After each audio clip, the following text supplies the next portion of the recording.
வணக்கம். தமிழ்நாடு எலெக்ஷன்ஸ் 2026 சட்டமன்ற தேர்தல் வருது. ஸோ இப்போ ரீசெண்டாக பார்த்தீங்கன்னா வந்து ஓட்டர் 18 வயசு ஆனதுக்கப்புறம் கூட ஓட்டு எழுதி கொடுக்காதவங்களோட எண்ணிக்கை அதிகமாகிட்டே வருது ரீசெண்டாக. அது மட்டும் இல்லாமல் தமிழ்நாடு லெவலில் மட்டும் கிடையாது, இந்தியா லெவலில். அது மட்டும் இல்லாமல் பார்த்தீங்கன்னா வந்து இப்போது நிறைய பேர் நோட்டாக்கு போடுற ஓட்டுகள் எண்ணிக்கை வந்து அதிகமாகிட்டே வருது. ஸோ இது நம்ம என்ன பார்த்து தெரிஞ்சுக்கிறோம் அப்படின்னா, நிறைய பேர் வந்து ஓட்டு போட்டாலுமே தான் எதிர்பார்க்கக்கூடிய வந்து ஒரு ஆட்சி வெள்ளத்தை எதிர்பார்க்கக்கூடியது நடக்கிறது இல்லை அப்படிங்கிற ஒரு எதிர்பார்ப்பு. ஓட்டு போட்டால் நம்ம நினைக்கிறது வருமா அப்படிங்கிற மாதிரியான ஒரு கருத்து வரங்கிறது வந்து ரொம்ப அதிகமாக பரவலாகுதுன்னு நினைக்கிறேன். இதனால தான் வந்து இந்த ஒரு சிம்டம்ஸ் தெரியுது. ஸோ இதில் வந்து நீங்கள் பார்த்தீங்கன்னா, ஓட்டு போட்டு ஜெயிச்சாதான் நம்ம நினைக்கிறது அப்படிங்கிறது வரும்னு கிடையாது. உங்கள் ஓட்டை வச்சே வந்து நீங்கள் ஈஸியாக வந்து உங்கள் ஓட்டோட ஒரு பவரை வந்து ஈஸியாக வச்சு நீங்கள் நினச்சதை வந்து நீங்கள் நினைக்காதவங்க ஆட்சியில் உட்காந்தாங்க கூட ஈஸியாக வந்து மக்களுக்கும் சொசைட்டிக்கும் வந்து நீங்கள் நினச்சது பண்ண வைக்கலாம். அதாவது பார்த்தீங்கன்னா, தயவு செஞ்சு இப்போ ஓட்டு போடாதவங்க வந்து ரெஜிஸ்டர் பண்ணிக்கோங்க. நிறைய பார்த்தீங்கன்னா வந்து சமூக ஆர்வலர்கள் வந்து ஒவ்வொரு இடத்துலையும் இருக்காங்க. நிறையா திட்டங்களை வந்து வச்சுருக்காங்க. அவங்க வந்து கண்டிப்பாக வந்து ஓட்டு போட்டு ஜெயிக்க வைக்க முடியாது கண்டிப்பாக. ஆனால் நீங்கள் புதுசாக வந்து ஓட்டு போட இன்ட்ரெஸ்ட் இல்லாதவங்க உங்களோட ஓட்டு வாங்கி அவங்களுக்கு அந்த மாதிரி ஆளுங்களுக்கு தேடி பிடிச்சி ஓட்டு போடுங்க. அவங்ககிட்ட நிறைய திட்டங்கள் நிறையா இருக்கலாம், நிறைய சமூகத்துக்கு மாற்றம் தேவையான சில கருத்துக்கள் நிறையா இருக்கலாம். அதை வச்சு அவங்க எலெக்ஷனில் வந்து சுயேட்சையாக நிற்கலாம். ஸோ இந்த மாதிரியான மக்களுக்கு வந்து இந்த நோட்டாவில் போடுறவங்களும் இந்த மாதிரி புதுசாக ஓட்டு போடுறவங்களும் வந்து போடும்போது அவங்க பெருசாக கண்டிப்பாக ஜெயிக்க முடியாமல் இருந்தாலுமே அவங்களோட ஓட்டு எண்ணிக்கைங்கிறது அதிகமாகும். ஸோ வந்து லிஸ்ட்டில் பார்த்தீங்கன்னா வந்து அவங்களோட கருத்துக்களை வந்து பார்க்க ஆரம்பிப்பாங்க மக்கள். ஸோ உங்களோட ஓட்டு போட்டு தான் நீங்கள் ஜெயிக்க வச்சு தான் நீங்கள் மக்கள் மாற்றத்தை உருவாக்குன்னு கிடையாது. அந்த மாதிரியான உங்களுக்கு ஓட்டு போடுறவங்க போட்டு போவாங்க. ஓட்டு போடுறதுக்கு இன்ட்ரெஸ்ட் இல்லாமல் ஓட்டடி வாங்காதவங்க, ஸோ உங்களோட அதில் என்ன பவர் இருக்குது, நம்மளுக்கு எந்த விதமான பவர் இல்லைன்னு நினச்சிட்டு அதை வாங்காதவங்க, நோட்டாக்கு ஓட்டு போட்டு நோட்டை வேஸ்ட் பண்ணுறவங்க வந்து இந்த மாதிரி ஏன்னா நம்ம ஓட்டு போட்டால் மட்டும் மாற்றம் வரப்போகுது அப்படிங்கிற மாதிரி நினைக்கிறவங்க, தயவுசெஞ்சு அந்த ஓட்டுகளை வந்து இந்த மாதிரியான ஓட்டு வாங்கி புதுசாக ஓட்டு போடாதவங்களும் ஓட்டு வாங்கி நோட்டாக போடுறவங்களும் வந்து இந்த மாதிரியான சமூக ஆர்வலர்கள் நிறைய பேர் வந்து இருக்காங்க. அவங்க கண்டிப்பாக ஜெயிக்க மாட்டாங்க ஓட்டு போட்டாலுமே. அந்த மாதிரியான நபர்களுக்கு வந்து ஓட்டு போட்டிங்கன்னா அவங்களோட ஓட்டு எண்ணிக்கை அதிகமாகும் போது அவங்களோட கருத்துக்களை கேட்டு ஓட்டு போட்டிங்க அப்படின்னா ஒவ்வொரு இடத்துலையும் இருக்கக்கூடிய ஒரு மாவட்டங்களில் இருக்கக்கூடிய இடத்துல அவங்களுக்கு ஓட்டு போட்டு அவங்களோட ஓட்டு வந்து அது இன்க்ரீஸ் ஆகும்போது அவங்க வந்து ஒரு பேசும் பொருளாவாங்க. ஸோ அவங்களோட கருத்துக்கள் வந்து அதிகமாக வந்து ரீச் ஆகும் மக்களுக்கு இடையில.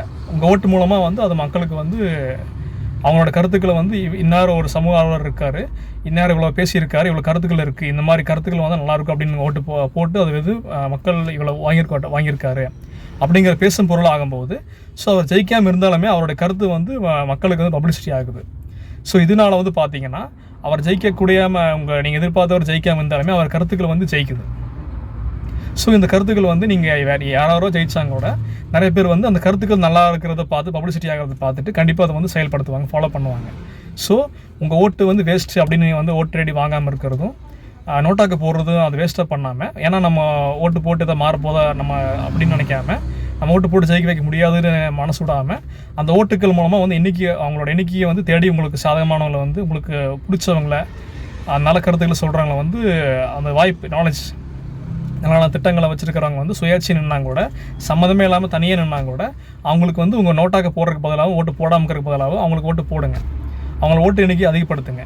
ஸோ இதனால் வந்து அவங்க ஜெயிக்காட்டியும் பரவாயில்ல, அவங்க கருத்துக்களை வந்து மக்கள்கிட்ட இடையே ஜெயிக்கும். இவ்வளோ ஓட்டு வாங்கி ஜெயிச்சிருக்காரு இன்னார் அப்படின்ட்டு. ஸோ அவங்களை யார் என்னென்னு தேடி என்ன இவர் ஓட்டு வாங்கியிருக்காரு, ஸோ அவங்க யார் என்ன அப்படிங்கிறத வந்து தேடி பார்ப்பாங்க. ஸோ பார்க்கும்போது அவங்க கருத்துக்கள் வந்து நீங்கள் வேறு எதிர்பார்த்த கருத்துக்கள் நீங்கள் தேடி உங்களுக்கு பிடிச்சி ஓட்டு போடுறீங்களா, அந்த கருத்துக்கள் வந்து மக்களுக்கு இடையே வரும், புழக்கமாகும். ஸோ அதனால் வந்து பார்த்தீங்கன்னா வந்து நீங்கள் அந்த ஜெயிச்சவங்களும் வந்து அதை திரும்பி பார்ப்பாங்க. ஸோ பார்க்குறதுனால வந்து பார்த்தீங்கன்னா நல்ல ஒரு கருத்துக்கள் வந்து நீங்கள் ஓட்டு போட்டு ஜெயிக்காதவங்க கூட அவங்க கருத்துக்கள் ஜெயிச்சு அதை வந்து மேலே ஜெயிச்சவங்க செயல்படுத்த நிறைய வாய்ப்புகள் இருக்குது. ஸோ ரீசெண்டாக பார்த்தீங்கன்னா வந்து வடவள்ளி அப்படிங்கிற கோயம்புத்தூரில் வந்து பார்த்தீங்கன்னா சில எலெக்ஷன்ஸ்க்கு முன்னாடி பார்த்தீங்கன்னா விசில் துரை அப்படிங்கிற ஒருத்தர் வந்து சமூக ஆர்வலர் தான். அவர் எலெக்ஷன் நின்னார். அவர் வந்து தன்னுடைய கருத்துக்கள் வந்து மக்களுக்கு இடையே பரவணும் அப்படிங்கிற ஒரு நல்ல நோக்கத்தோடு நின்னார். ஸோ அந்த நல்ல நோக்கத்துக்காக வந்து அவருக்கு நிறைய ஓட்டு கிடச்சிது. சம்மந்தமே இல்லாதவங்களும் ஓட்டு போட்டாங்க. ஸோ அந்த நல்ல கருத்துக்களுக்காகவே வந்து பார்த்தீங்கன்னா அவர் ஜெயிக்காமல் இருந்தாலுமே அவர் கருத்துக்கள் ஜெயிச்சிருச்சு அந்த இடத்துல. ஸோ ஜெயிச்சதுனால வந்து என்னென்னா நிறைய இடத்துல வந்து அதை வந்து செயல்படுத்துகிறாங்க, இம்ப்ளிமெண்ட் பண்ணுறாங்க. ஸோ உங்களோட ஓட்டு வந்து வீணாக போகிற ஓட்டு வந்து ஒரு நல்ல ஒரு நீங்கள் நினச்சவர் ஜெயிக்காமல் இருந்தாலுமே நீங்கள் இது மாறப்போகுதுன்னு ஃபீல் பண்ணாதீங்க. உங்களுடைய ஓட்டு வந்து கண்டிப்பாக வந்து அந்த கருத்துக்களை ஜெயிக்க வைக்கும். அந்த கருத்துக்களை வந்து ஜெயிச்சவங்க பார்த்து செயல்படுத்த வைக்கும்.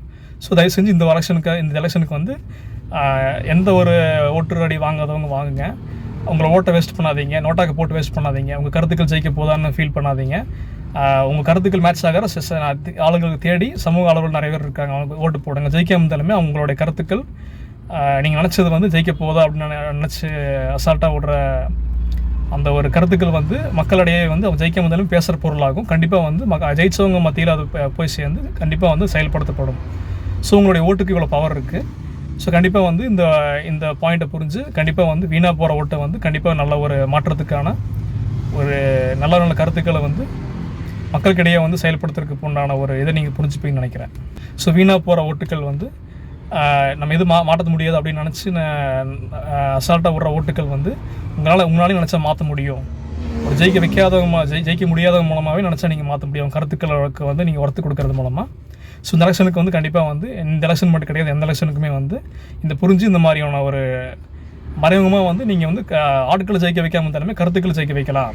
நீங்கள் எதிர்பார்க்கறது வந்து நேரடியாக ஜெயிச்சு பண்ண முடியாமல் இருந்தாலுமே அவங்களோட ஓட்டு மூலமாக அவர் கருத்துக்கு பவர் கொடுத்து அதை வந்து ஜெயிச்சவங்க எடுத்து பண்ணுற மாதிரி நீங்கள் செய்ய வைக்கலாம். அவங்க ஓட்டுக்கு இவ்வளோ பவர் இருக்குது, மனசு விட வேண்டாம்.